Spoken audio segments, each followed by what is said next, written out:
attributes are needed in this season, and just in terms of where Africa and the world finds itself, especially because the African Leadership Forum was a prelude to this regional forum, and we'll be gaining insights from the former president of Tanzania, Jakaya Kikwete. Partnerships matter. That's an essence or the bedrock of SDG 17. And as you heard earlier on from the president of ECOSOC, sovereignty, self-reliance, self-determination, and multilateralism do matter in terms of forging the right partnerships, whether we're trying to mobilize capital or just get better ideas technically on how to implement some of the goals, and also just in creating a world that is built on fraternity. And so we'll also get those insights in a short moment. We're just waiting for the last few of our delegates to make to find their seats, but I think it is a good time to commence. And so with deference, may I hand over to the chair of the session and the insights from Your Excellency Yoweri Museveni.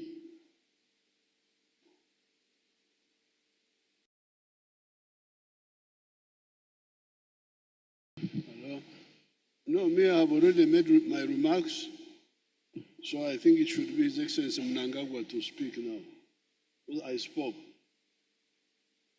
what I wanted to say, so I want to hear. Thank you, sir. All right. So the president says he has spoken. We should have all imbibed and internalized what he said about Uganda and how you pursue an SDG agenda. And so, humbly, may I request Your Excellency Emmerson Mnangagwa, may I yield the floor to you.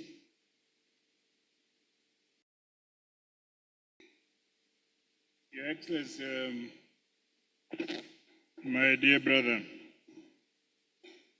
President Museveni, President of the Republic of Uganda and Chairperson of this esteemed presidential dialogue, Your Excellencies, representatives of heads of state and regional economic communities, Your Excellency Madam Amina Mohammed, United Nations Deputy Secretary General, the Executive Secretary for Economic Commission for Africa, Mr. Gatete, ladies and gentlemen, I am honored to address this esteemed gathering and thank my dear brother, His Excellency President Museveni, as well as the government and the people of Uganda for hosting this critical dialogue and for gracious hospitality extended to me and my delegation. In the context of the implementation of the 2030 Agenda for Sustainable Development and Agenda 2063, the Africa we want, the collective experiences of our countries are invaluable in ensuring evidence-based leadership as we reflect, learn, and co-create solutions towards a better tomorrow for our motherland, Africa. In Southern Africa, our resolve in this regard is firmly grounded in the SADC Treaty. Primarily, our objective is to promote sustainable and equitable socio-economic development, as well as the eradication of poverty through regional integration. The SADC Vision 2050 places inclusive development at the heart of the region's long-term aspirations. We thus continue to strengthen institutions, broaden partnerships, and entrench governance models that are responsive to current challenges and emerging opportunities. SADC as a region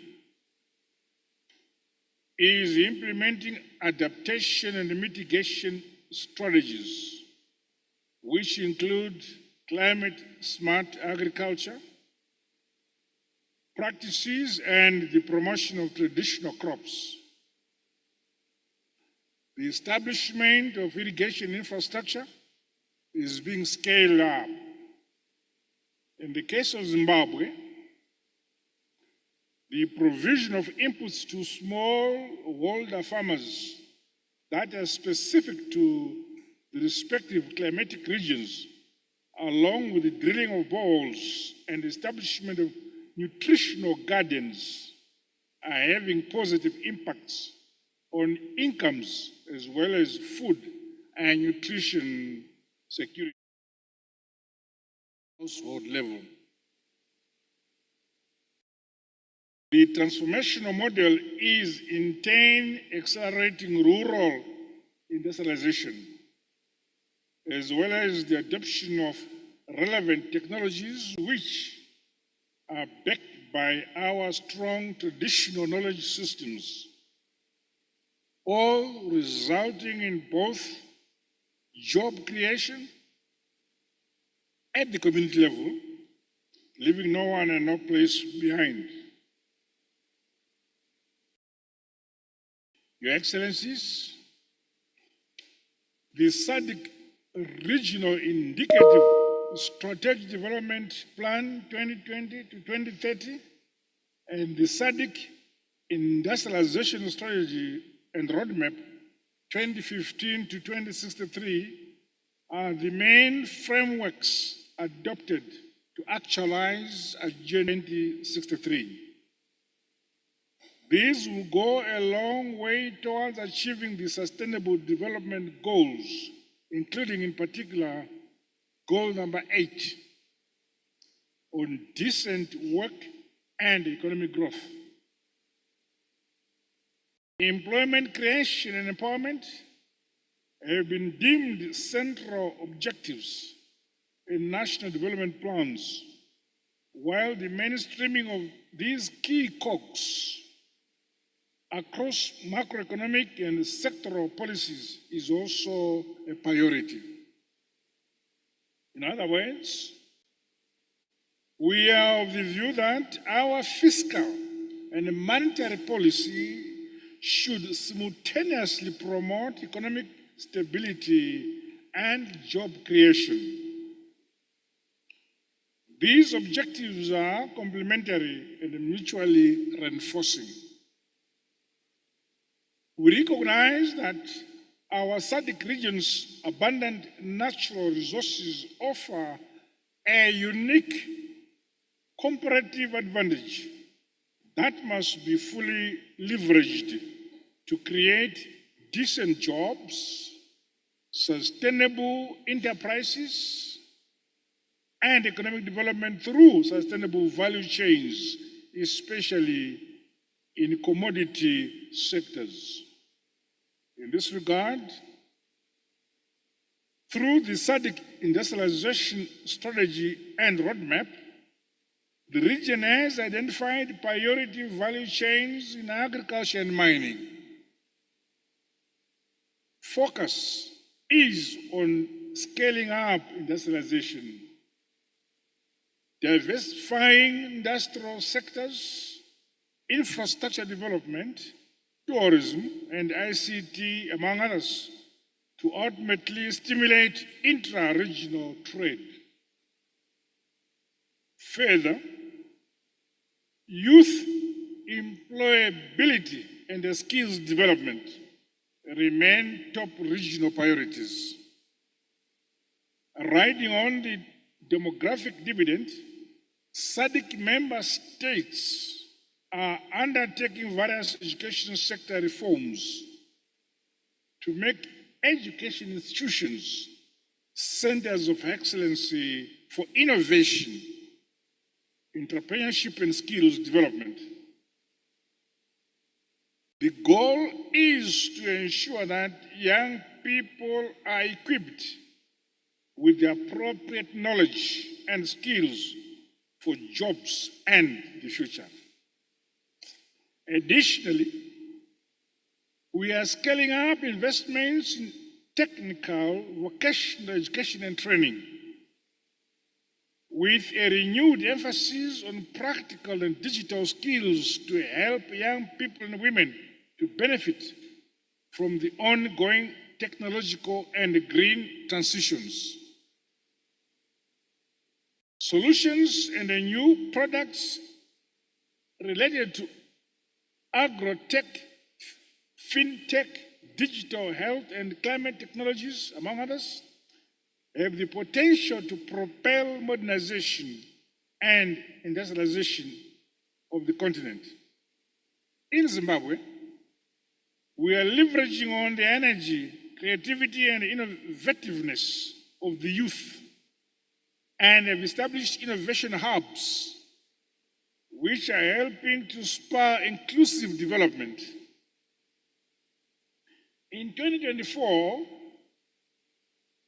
my government passed the Science, Technology, and Innovation Startup Bill, creating a legal framework for tax incentives, infrastructure access, and public procurement reforms that favor youth-led enterprises. Going forward, Africa must jointly explore emerging technologies.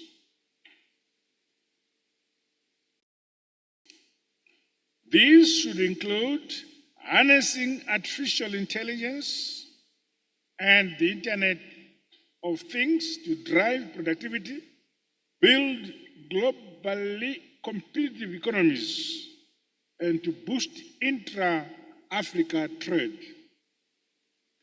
Your Excellencies, undoubtedly, climate change remains one of the greatest threats to our developmental aspirations. Addressing climate risks requires global solidarity, synergy, partnerships, and investments.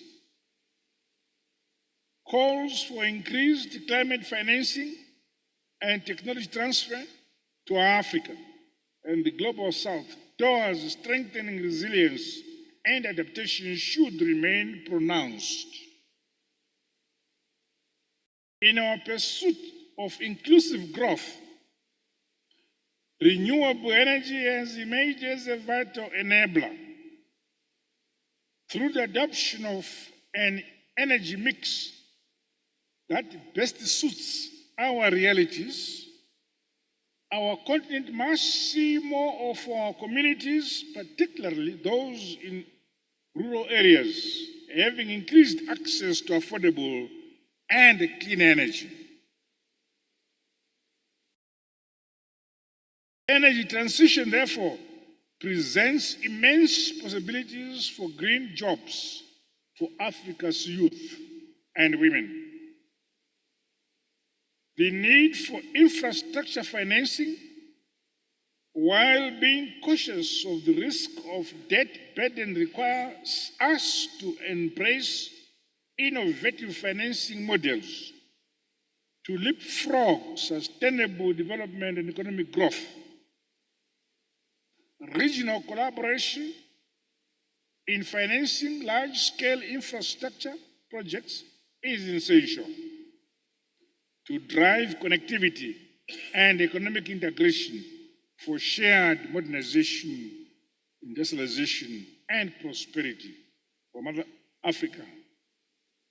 Africa must produce what we eat, produce what we wear, and produce what we use, taking full advantage of our natural heritage and endowments for improved lives and livelihoods of our people on the continent. Key to Zimbabwe's development success milestones towards the realization of SDGs and Agenda 2063 has been our whole of government monitoring and evaluation system. This allows the real-time tracking and performance of national programs across sectors, enabling data-driven and people-centered governance, improved transparency, accountability, and institutional responses. At the regional level, efforts by SADC member states are also reinforced by the region's commitment to peace, security, and good governance. We recognize that political stability, the rule of law, and peace within our borders, regionally and globally, are foundational to inclusive development and job creation. Your Excellencies, ladies and gentlemen, Africa's transformation will not occur by chance. Let us remain steadfast in advancing the implementation of both the 2030 Sustainable Development Agenda and Agenda 2063. That responsibility lies with us, the leaders and the people of this great continent. As Africa, we must take charge of our development and our destiny. Let us therefore recommit ourselves to the guiding objectives of inclusive development, strengthening human capabilities, and eradicating poverty in all its forms. With these remarks,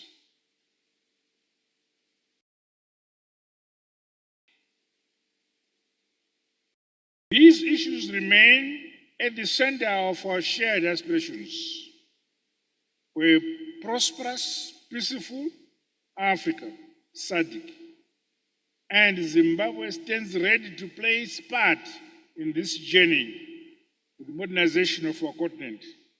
I thank you for your kind attention. Thank you.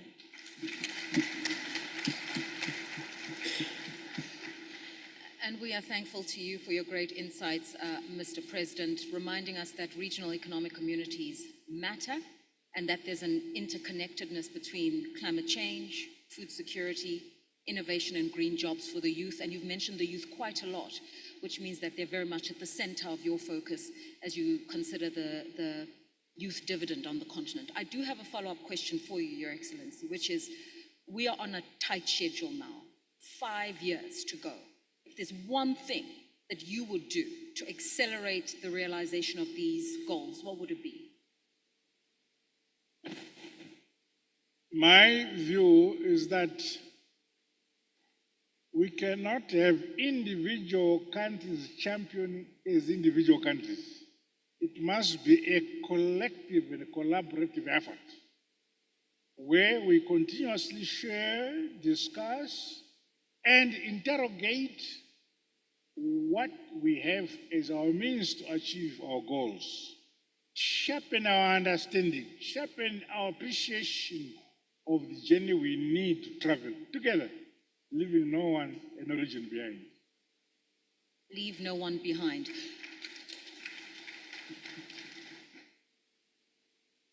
Could we get a view now, please, from Equatorial Guinea, the First Deputy Prime Minister, Gaudencio Mohaba Mesu, representing the Honorable President of the Republic of Equatorial Guinea. Could you give us a view as to what Equatorial Guinea is doing to realize the essence of the Sustainable Development Goals and how quickly you are working to meet the objectives of 2030? Muchísimas gracias. Su Excelencia, el Presidente de la República, Excelentísimo Señor Yoweri Kaguta Museveni, Sus Excelencias, Jefes de Estado y de Gobierno aquí presentes, representantes del Sistema de las Naciones Unidas aquí presentes, distinguidos invitados, señoras y señores, en nombre de Su Excelencia Obiang Mbasogo, Presidente de la República de Guinea Ecuatorial, Jefe de Estado y de Gobierno, quien por razones de su agenda no ha podido asistir personalmente a este importante encuentro del continente africano. Sin embargo, me envía agradecer de una manera muy especial a su homólogo, el Presidente de la República de Uganda, que también es un hermano, primero por la invitación que le ha formulado y segundo por haber organizado este foro económico y social importante para el continente africano. La Agenda 2030 y 2063 de las Naciones Unidas va en par con los Objetivos de Desarrollo Sostenible, los ODS. Estos objetivos tienen como denominador común. Momento. Your Excellency, may I interrupt? Excuse me. We seem to be having a problem with the English translation, Spanish to English. If our interpreters can help us with that, it would be most helpful. But so as not to delay any further, may we ask you to continue, sir? Yes, please. Oui. Ok. Muchas gracias, Su Excelencia el Presidente de la República, Excelentísimo Señor Don Yoweri Kaguta Museveni, Presidente de la República de Uganda, Sus Excelencias Jefe de Estado y de Gobierno aquí presentes, excelentísimos representantes del Sistema de las Naciones Unidas, distinguidos invitados, señoras y señores, en nombre de Su Excelencia Obiang Mbasogo, Presidente de la República, Jefe de Estado y de Gobierno de la República de Guinea Ecuatorial, quien por razones de su agenda no ha podido asistir personalmente a este acto, como hubiera sido su deseo. Sin embargo, me envía agradecer a su homólogo y a su hermano por la invitación que le ha formulado y sobre todo por la organización de este foro tan importante para el continente africano. La Agenda 2030 y 2063 de las Naciones Unidas va en par con los Objetivos de Desarrollo Sostenible. Estos objetivos tienen como denominador común procurar el bienestar de todos nuestros ciudadanos, es decir, procurarles agua potable, un sistema sanitario estable y accesible para todos, viviendas dignas, una electricidad, igualdad de derechos entre hombres y mujeres, acceso a la educación para nuestros hijos e hijas, garantizar un ambiente de paz y de seguridad en nuestros países que les permita desarrollar sus iniciativas empresariales para evitar la fuga de talentos, garantizar los puestos de trabajo estables y seguros, erradicar completamente el hambre, las guerras, el terrorismo y mercenariado que ocasionan los desplazamientos masivos y crean el caos, el hambre en el continente africano, donde Uganda es un ejemplo clave como tierra de acogida de sus hermanos africanos. Uganda es un ejemplo de solidaridad del continente africano. Por eso, en nombre de Su Excelencia el Presidente de la República, quería aprovechar saludar a Su Excelencia el Presidente de la República de Uganda, por quien pediría al auditorio un fuerte aplauso, por favor.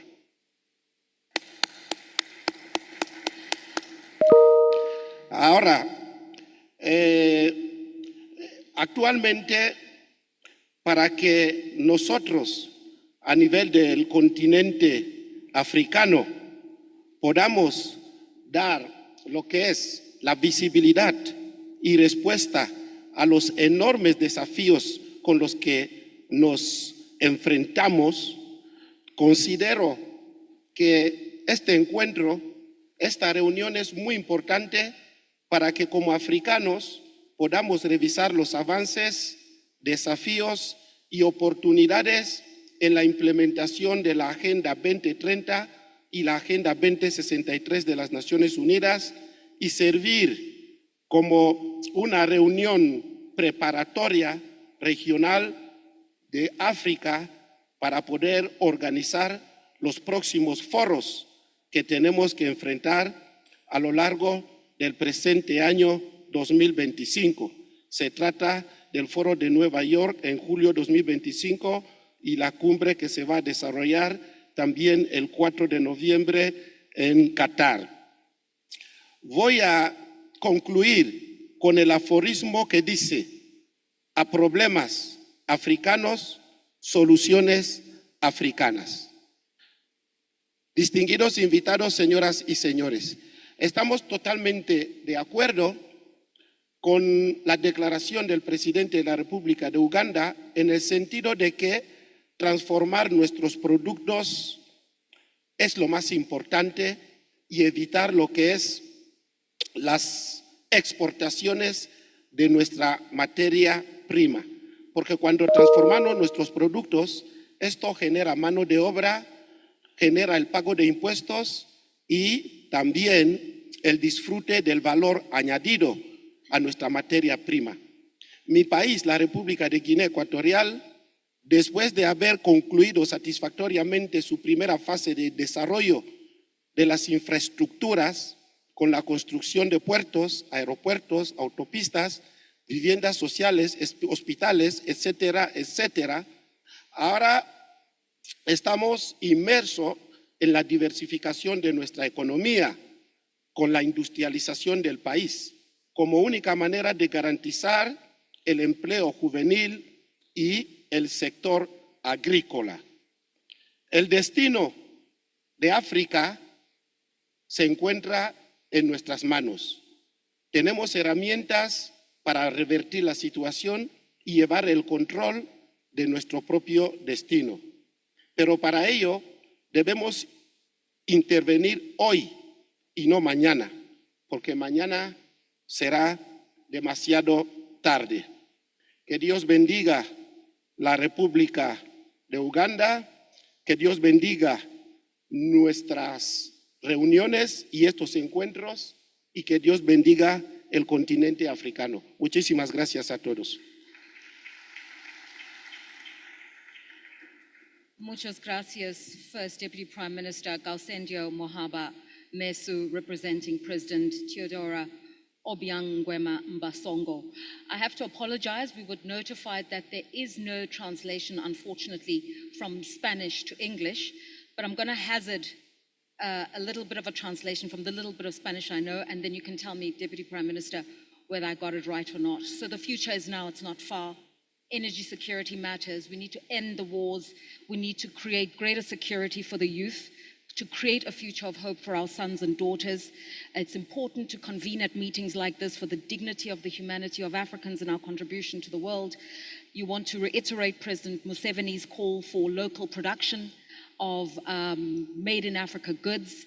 You need to reiterate President Mnangagwa's views on food security in Africa, so we need to support agricultural production, local production, and we also need to invest in social infrastructure like schools and hospitals as well. And this meeting is very important at this moment because it helps to bring Africans together to advance for a future that we want, and that future is embedded in Agenda 2063 and in pursuance of these goals. We are stronger together. Thank you. Thank you for that.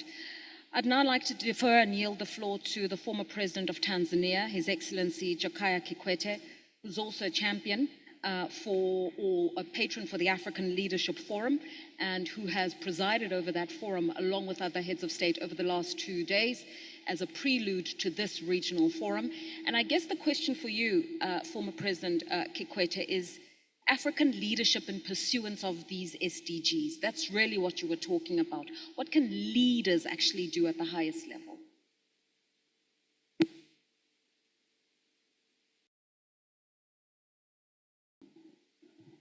Well,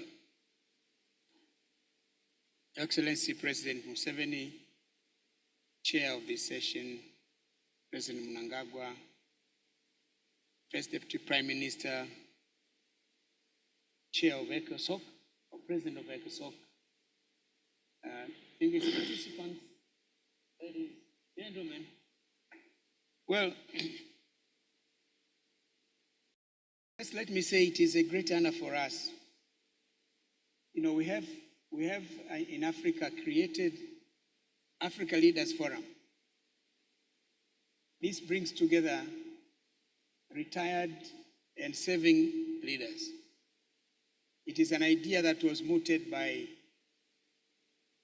former leaders, President Obasanjo, President Mogae, and my immediate predecessor, President Mkapa. They formed this association. President Mkapa was the patron. After his passing on, I became patron on his behalf. So we held our 8th meeting here. We had our 8th meeting here in Kampala. We had the honor of being graced by His Excellency President Museveni.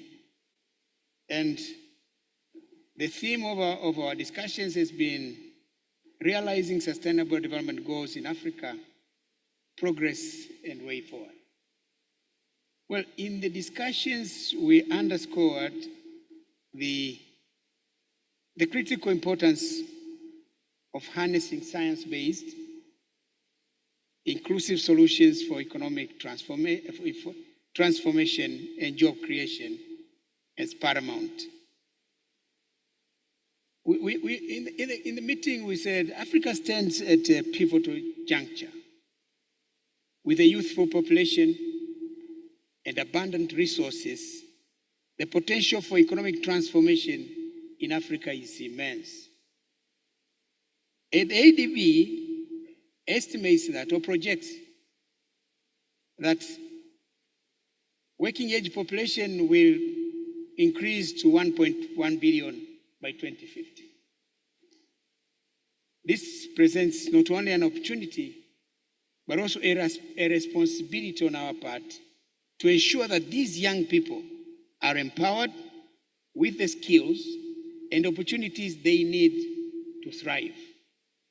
In other words, to make them to become productive and responsible citizens of our respective countries. That's one important factor. But we also said to unlock this potential, we must embrace science-based, inclusive solutions that drive economic growth and create employment opportunities for our young people. Under the circumstances, we underscored the critical foundation for innovation and technology advancement lies in robust science, technology, engineering, and mathematics education.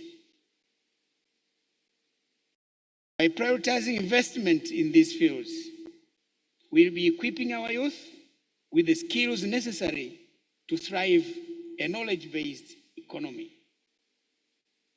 The AFDB's Information Highway report estimates that STEM jobs, that's science, technology, engineering, mathematics jobs in Africa will grow by 8.4%, far outpacing the overall job growth rate on the continent. Yet, despite demand and opportunity, fewer than 30% of African youth are currently enrolled in STEM education programs. It is estimated, this is the other important information, it is estimated by 2050, there will be 230 million digital and technology jobs in Africa. If there will be those 230 million jobs, it's a wonderful opportunity. But these young men and women of Africa have to get the skills in science, technology, engineering, and UNESCO says the number of STEM graduates in Africa is still insufficient to meet the continent's growing needs, underlining the need for an urgent focus on education reforms. And in our meeting, we said beyond education, fostering a culture of innovation and entrepreneurship is critical. Small and medium enterprises contribute over 80% of employment in Africa. Yet, access to finance remains one of their biggest challenges facing African. So, innovation is essential. We underscored the Kenyan example of the innovation made by Safaricom, of the mobile money, M-Pesa, which has revolutionized financial inclusion across the continent. Today, millions of Kenyans and millions of Africans, through using mobile money, it has helped bring financial services to the underserved, both in urban and rural areas, promoting economic growth, reducing poverty, and creating jobs. The World Bank says money services through M-Pesa have significantly boosted Kenya's economy and many economies on the African continent. So it is something that we need to work and promote. So I'm sure one of the advantages of mobile money, it creates jobs, but it creates opportunities.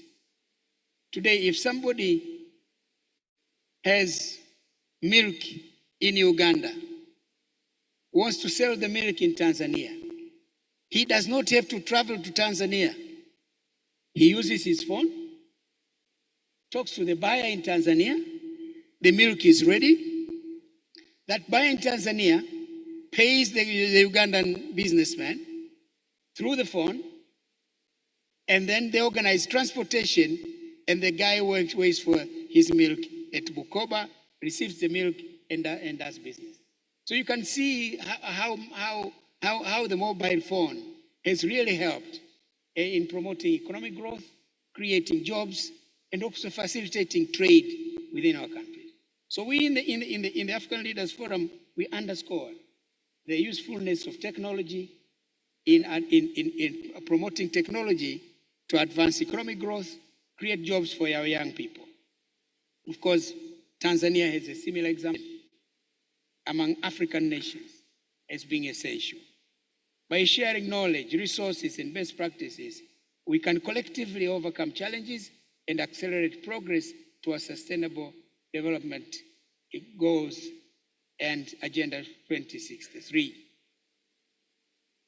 We also underline the significance of the African Continental Free Trade Area, that providing an unprecedented opportunity to boost intra-Africa trade.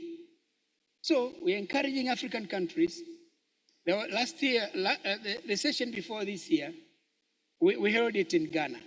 And our subject of discussion as retired leaders was focusing on the CFTA. It is sad some African countries have not yet signed the protocol. Even some of those who have signed have not yet ratified the protocol. Yes. So our appeal to the leaders who are now in office to expedite the process of signing the protocol and making sure that the protocols are ratified so that we can make CFTA. And we heard the president of ECOSOC here raise the current crisis in trade. Yes. Yeah. These are some of those important lessons that the world can be quiet, things can be moving. Sometimes, someday, just one man can create havoc. One country can create havoc as it is going. So for us now, making sure that the CFTA works is a matter of urgency now in view of what is going on. If we can promote intra-African trade, then some of what is happening in the world today may not have been much of a worry. And I'm glad our chair, President Museveni, has been very particular about this. And I hope you'll carry on the message to your peers so that we expedite the process of building the CFTA. So let me conclude my remarks by underscoring the fact that the path to Africa's economic transformation and job creation lies in our ability to harness science-based inclusive solutions by investing in education, fostering innovation, embracing digital transformation, promoting sustainability, and enhancing regional collaboration. We can unlock the immense potential of our continent. Let us, as leaders in our respective jurisdictions, commit to these ideals and work tirelessly towards a prosperous and sustainable Africa. The future of Africa depends on the choices we make today. And I have no doubt that with the unwavering commitment and collective effort I see from our leaders, we will rise to the challenge and make the correct decision. Thank you. And we thank you for your interventions, former President Kikwete. And obviously, you've emphasized Goal 4, education, as a very important one for you, especially STEM, science-based education, because it leads to innovation. And in itself, innovation feeds into financial inclusion, better agriculture, building better for infrastructure. And it also helps leaders plan better, because then they use evidence of what's working and what's not working. Here's a question that I'd like to ask you. Yes. Given that emphasis on education, especially science-based education, do you think Africa currently is on the right track? Is enough being done at a policy level to change curricula, to really imbibe this idea that our youth need to be learning differently to future prepare? Well, I am, in the other hand, I am chairman of the board of the Global Partnership for Education, an organization that was set up by the G7, Canada being one of them, 21 years ago. And in these 2 decades, I'm the third chair. The first one was an American. The second was the Australian, the former Prime Minister of Australia. And then the G7 asked me if I can be chair. I said, because education is so critical for Africa, I said yes. So I'm there trying to see what we can contribute. But one thing that I'll be honest, we have not properly anchored science education in African education curriculum. This is something that we need to do more. We need to do more. And especially when it comes to science education, girls have not been very prominent in that. But what my impression is that there is an awareness of the importance of science education on the continent, and our leaders are showing all the inclinations and taking the necessary measures to develop science and technology, but also to include women, to encourage women to take up science and technology. Yes, I'm seeing in Tanzania today, there are so many women taking up engineering. One of the engineers is here, Zena Upo. Yeah, that one is an engineer. But she's now the chief secretary of the revolutionary government of Zanzibar. Yes. But she's an engineer, we trained engineer.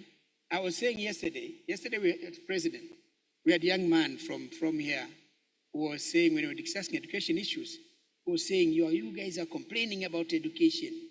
You every time complaining. What have you done? I told him, look here. A lot has been done. I was giving them the example of Tanzania. At independence, there were only 2 engineers. We were a colony of the Germans from 1884 to 1918, and then become part of the British Empire from 1918 to 1961. And they left us with only 2 engineers, 9 medical doctors. A lot of the heavy lifting was done after independence. A lot of the heavy lifting in Uganda was done after President Museveni became the leader of this great country, this great nation. So I said, but there is a lot more that we need to be done. We have not yet arrived. But the important thing is we have a leadership that recognizes the challenge, a leadership that is ready to take action, to address or redress those problems.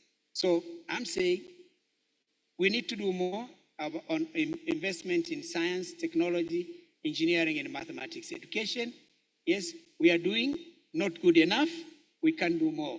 And I believe we can. With leaders like Museveni, President Mnangagwa, the President Nguema in Equatorial Guinea, and my President Samia Suluhu Hassan, we have had a first female president, and he is doing a terrific job in our country. We are so proud of her. Thank you so much, sir. Thank you so much for that, review of the legacies of colonization and how you dismantle so much to create something brand new. Sure. You also mentioned the African Continental Free Trade Area as other tools we can leverage in pursuance of that better future. And I think that's a great segue to introduce His Excellency Robert Ray, the President of the Economic and Social Council, ECOSOC, and also Permanent Representative of Canada to the United Nations. SDG 17, we're not talking a lot about that, but partnerships matter. You referred to that in your opening remarks earlier on. Partnerships matter because knowledge sharing, as President Kikwete has said, is how we harness talent. Perhaps you want to expand on that. Thank you so much.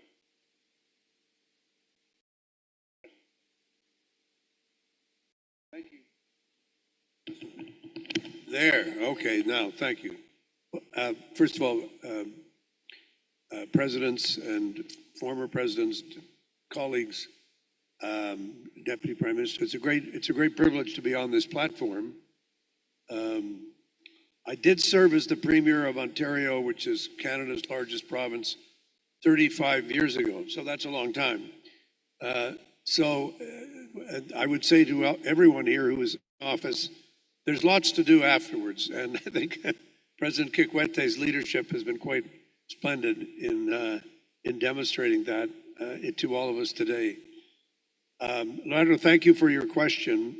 The reason that partnerships are critical is because if we're even talking something as simple as money, the fact is that the global economy, as important as governments are, as important as public sector is, as important as all of that, it remains true in terms of the quality of governance and the kind of leadership that good governance and good governments can provide. The fact is that the world's economy is driven more by non-government money and resources and capital than it is by governments themselves. That's the first thing. The second thing is our concept, our idea of partnership has to extend across civil society, across all the elements of society, educational institutions, philanthropic institutions, companies, both national companies that are national, local, and international.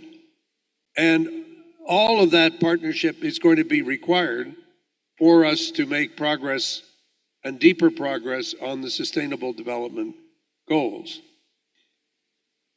I had my opportunity to give my pitch, as President Museveni said, of himself this morning.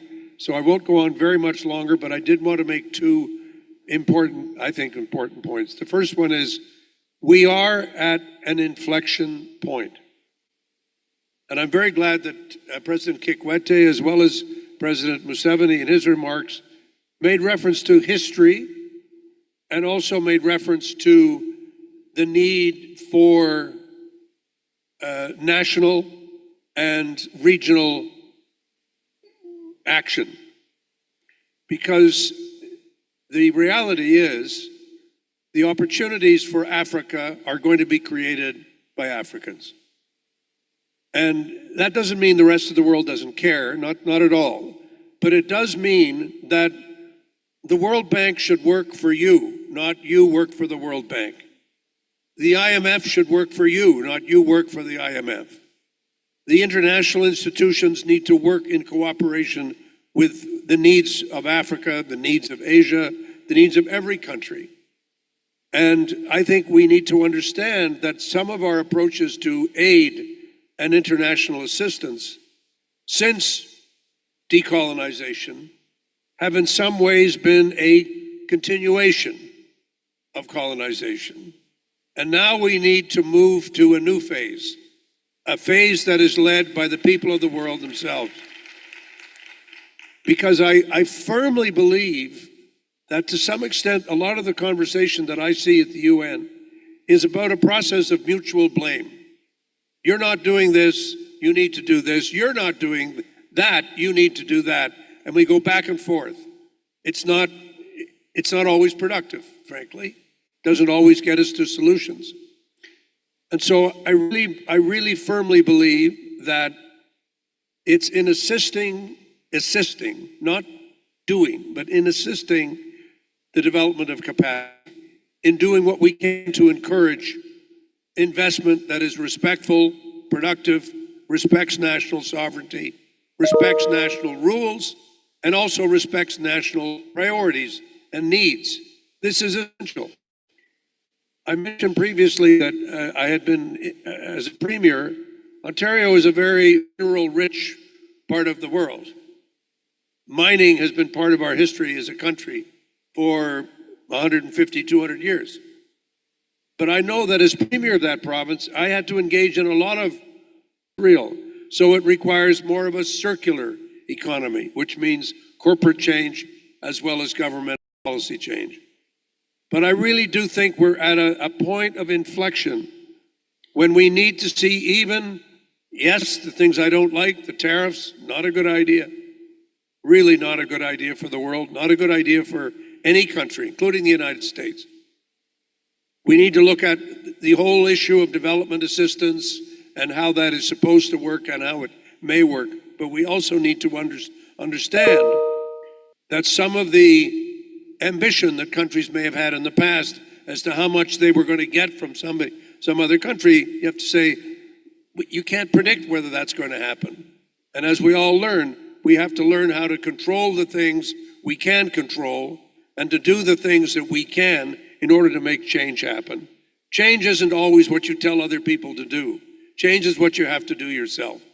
And these are not, I don't say these in order to give any life lessons to anybody, because there's certainly nothing to teach here in this room with the people that are going through such tremendous struggles and such challenges. But I just want to conclude where I started and saying, Africa for the Africans was a slogan of the 1950s and 1960s, but it still needs to be a slogan today, applied in the very practical ways to how one achieves greater economic self-determination and how one achieves greater prosperity. And I fully endorse greater regional cooperation and the African Free Trade Agreement as a critical way to do that. Thanks for the opportunity. Thank you. Thank you for being so candid in your views and also reminding us that each country sets its own development agenda. The leaders leading their people know what's needed, and all the other partners come in to support those objectives in a meaningful way. And that's what real partnership is about. Just a very brief question and a brief answer. In terms of that mindset shift, do you think that given what's happening in the world right now, it's an opportunity to reimagine multilateralism? Well, we have to. And I would say the two critical qualities that are now required are, the first one is humility. Colonialism is a product of arrogance, as well as of racism and everything else that we know.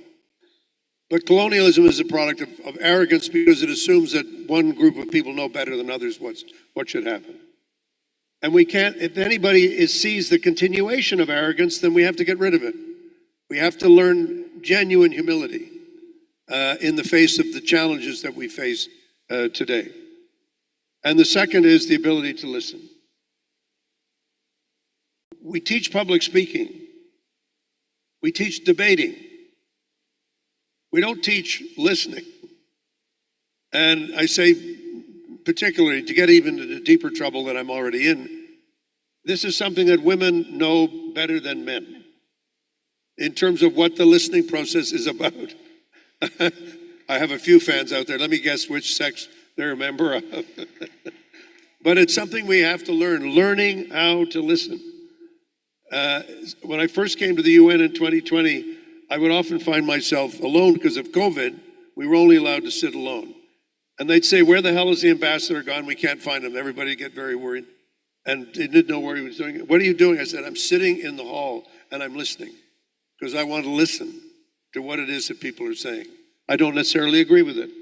I might have a strong disagreement, but the thing we have to learn in the world is the dignity of difference. There are different views, there are different opinions, there are different experiences, and all of us have to show a profound respect in our own work and our own lives for why that's important, and that's something we all need to figure out how to do better. Thank you.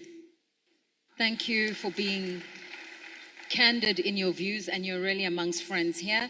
And did you hear, ladies and gentlemen, listening is another form of gender empowerment.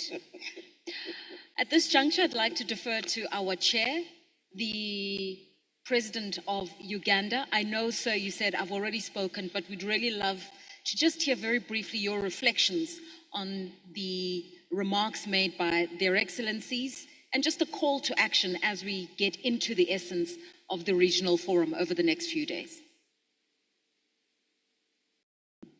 I think one thing that would help would be to find a way of simplifying the messages. What is COA? Because we are talking about job creation, jobs creation. So where do jobs come from? Jobs come from wealth creation first. Somebody must create wealth. And who are the wealth creators?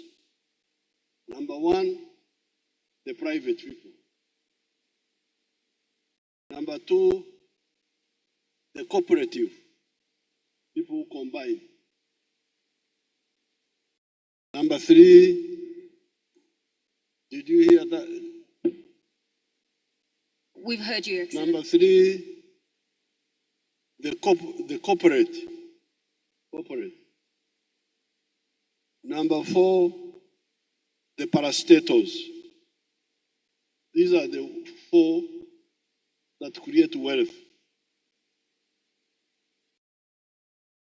Now, if that is not clear, people just run around in circles, jobs, but who will create jobs? It is these four that I can remember.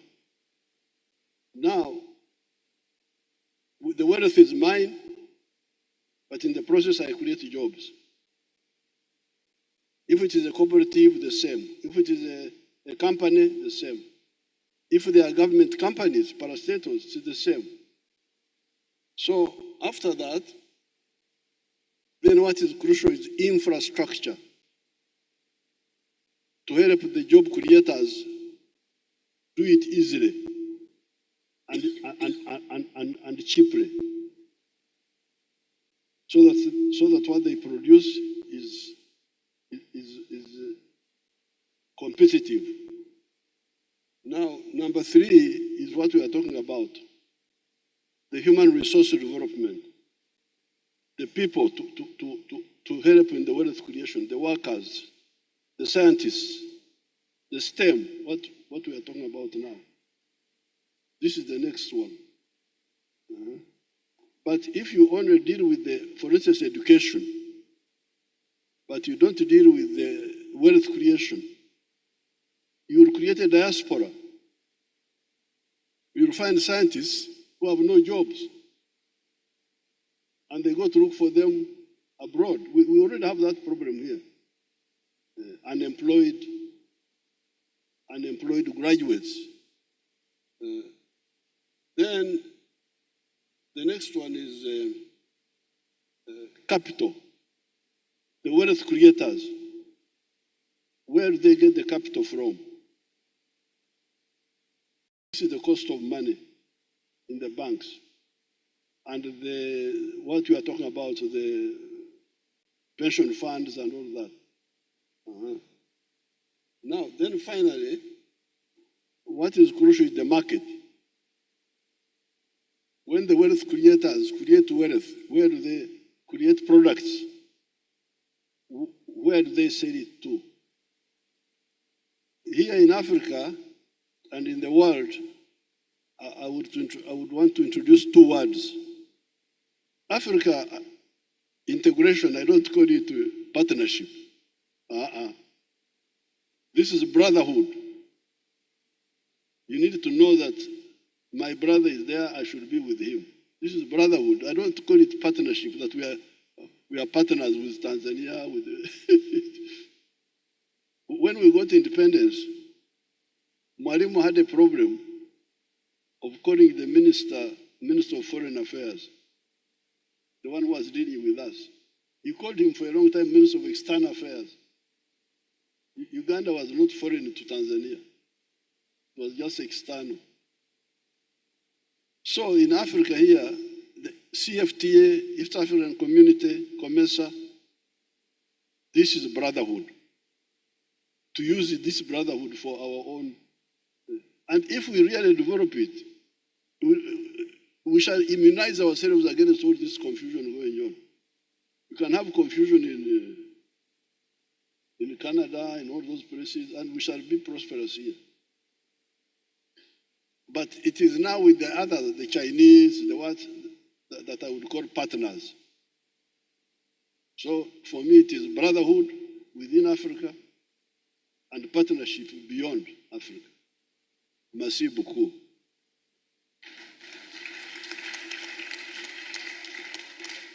There's nothing to add or subtract, bar to say perhaps AFCFTA being a lever for Africa's self-determination is where we should begin our conversations right now.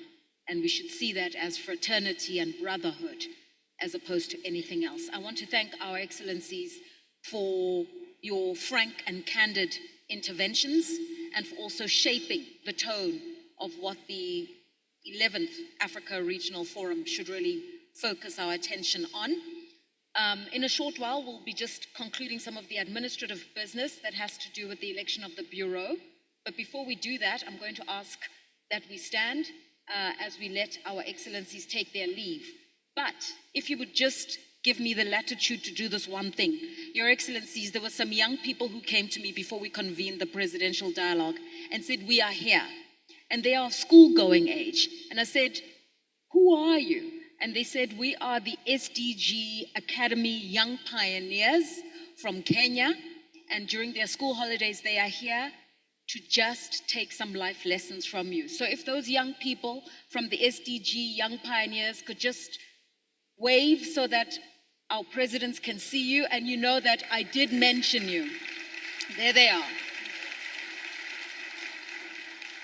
They are here keenly, they're enthusiastic, and they want to be part of this future that you are crafting for them. So I just wanted you to see them and know that they are here. With that, please, may we all rise and allow our excellencies to take their leave, and then I'll tell you what happens next.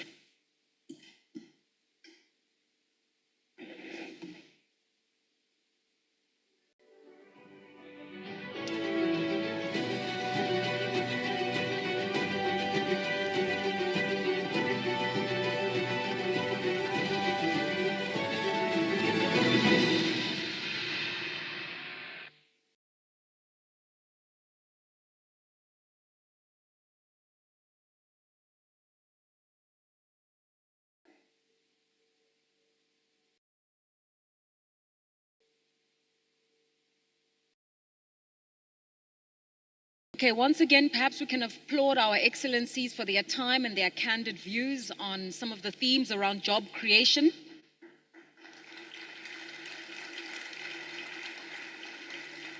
And we really do appreciate their time, their inputs, and their patience because we are running a little bit late. But let me also thank you, honorable ministers, for your patience and time. I believe you can take your seats. May I say that at this juncture, I'd like to invite the Bureau Chair and the executives who are going to be presiding over the organizational matters and the election of a new Bureau for the 11th session. And so with that, I'd like to invite to the podium the Minister of Economy and Finance for Mauritania, who's also the outgoing chair of the Bureau, Sid Ahmed Old Brewer, and he will then take over the events before lunch. So please, may I request the Honorable Minister of Economy and Finance for Mauritania, who's also the outgoing chair of the Bureau, together with his team, to make your way to the podium to officiate over the organizational and legal matters that need to happen now. Thank you so much.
Ladies and gentlemen, if I may just implore on your goodwill, we have not taken a break for lunch.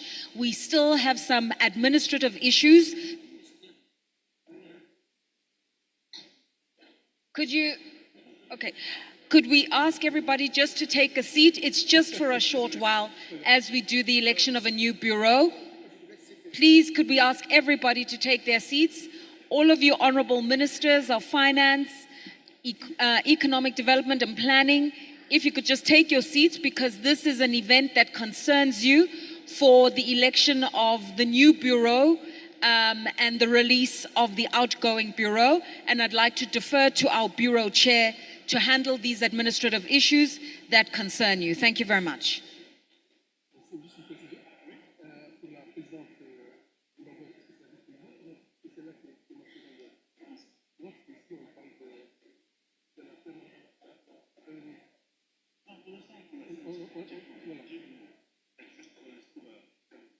D'accord, très bien. Non, parce que par rapport au CV qui m'a été envoyé, oui. Ça colle pas. Non, c'est pas la même. Ah, très bien. Voilà. Il faut changer. Ah, c'est celle-là. Ah, très bien. Donc il faudrait que je le. Ça, c'est comme ça. Ah, ok.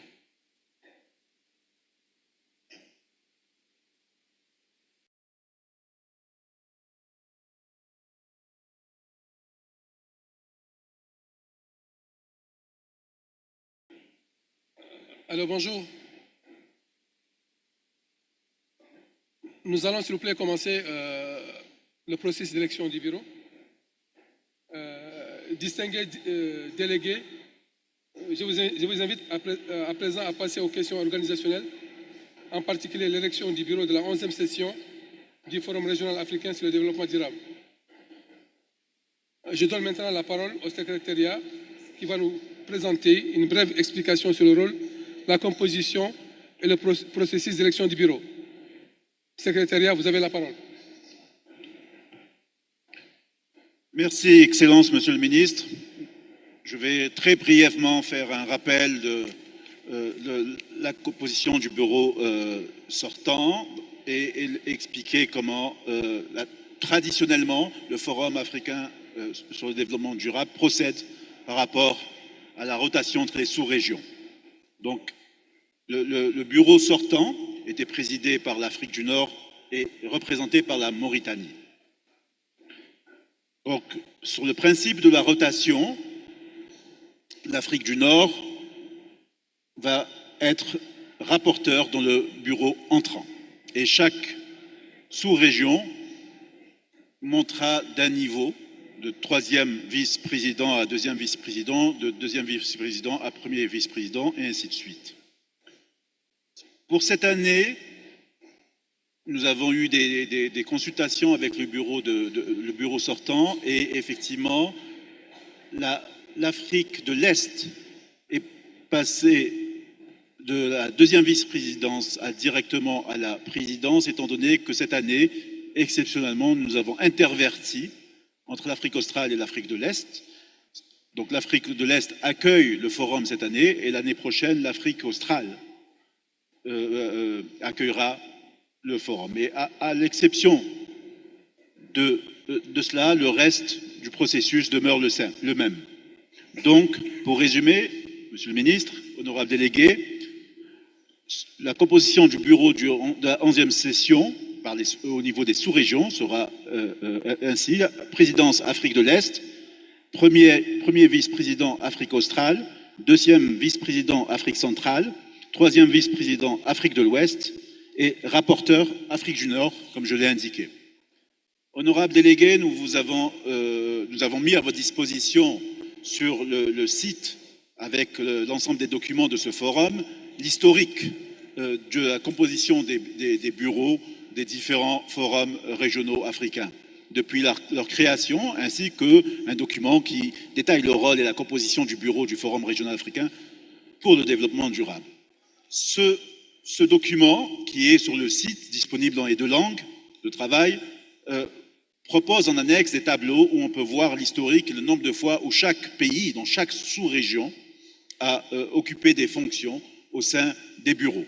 Ceci afin de faciliter les consultations dans les sous-régions pour désigner les représentants des sous-régions, sachant qu'il est de tradition d'accorder la priorité, en cas de plusieurs candidatures, d'accorder la priorité aux pays qui n'ont pas jusqu'à présent ou peu été représentés dans les bureaux. Donc, si je dois prendre par exemple l'Afrique centrale, vous verrez dans le tableau numéro 3 que des pays comme le Gabon, la Guinée équatoriale, la République centrafricaine, ou Sao Tomé, et même le Cameroun, dans une moindre mesure, ont été peu représentés. Donc, effectivement, s'il y a des candidatures parmi ces pays-là, elles auront naturellement la priorité avec l'accord de l'ensemble des pays de la sous-région. Donc, nous allons donc vous inviter à faire pendant 5-10 minutes des consultations auprès de votre sous-région. Donc, je rappelle que le bureau sortant était composé était présidé par l'Afrique du Nord et donc représenté par la Mauritanie, donc autour de la délégation mauritanienne qui se trouve là. L'Afrique du Nord, les pays représentant l'Afrique du Nord peuvent se consulter s'ils souhaitent, s'il y a des candidats, et se mettre d'accord. La même chose pour la première vice-présidence qui était l'Afrique australe. Donc l'Afrique australe était représentée par la Namibie, mais il me semble que la Namibie, ce matin, je n'ai pas vu de représentant de la Namibie sur place. J'ai vu l'honorable ministre de Maurice qui est là-bas. Donc, si vous pouvez faire les consultations avec l'île Maurice autour de l'honorable ministre qui se situe à ma droite. Également, la deuxième vice-présidence est en Afrique de l'Est. Pour l'Afrique de l'Est, la tradition est que le pays hôte assure la présidence. Donc là, il n'est pas nécessaire d'avoir des consultations. La troisième vice-présidence est en Afrique centrale et la sous-région était représentée par le Tchad. Donc là aussi, c'est sur ma gauche, j'ai vu l'honorable délégation du Tchad. J'invite donc les pays d'Afrique centrale à les rejoindre et à procéder à des consultations rapidement et d'exprimer des souhaits de candidature s'il y en a. Voilà. Donc nous faisons, Monsieur le Ministre, nous faisons une petite pause pour des consultations de 5 minutes. et en espérant que d'ici là, nous aurons... West Africa, West Africa. Merci. Chair, sorry, I couldn't hear the. Yeah, I couldn't hear the mention of West Africa. Where are we supposed to do it? So, Honorable Delegate from Ghana for West Africa. Huh? So for, yes, in fact, yes, sorry, for West Africa, Niger was the president. I don't think that they are there, so I invite the West African country to join you. So we have the Honorable Delegate of Ghana here, so if you could be around, the Gambia, sorry, to be around and to have your consultations here. Thank you very much.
finish right now in 5 minutes. So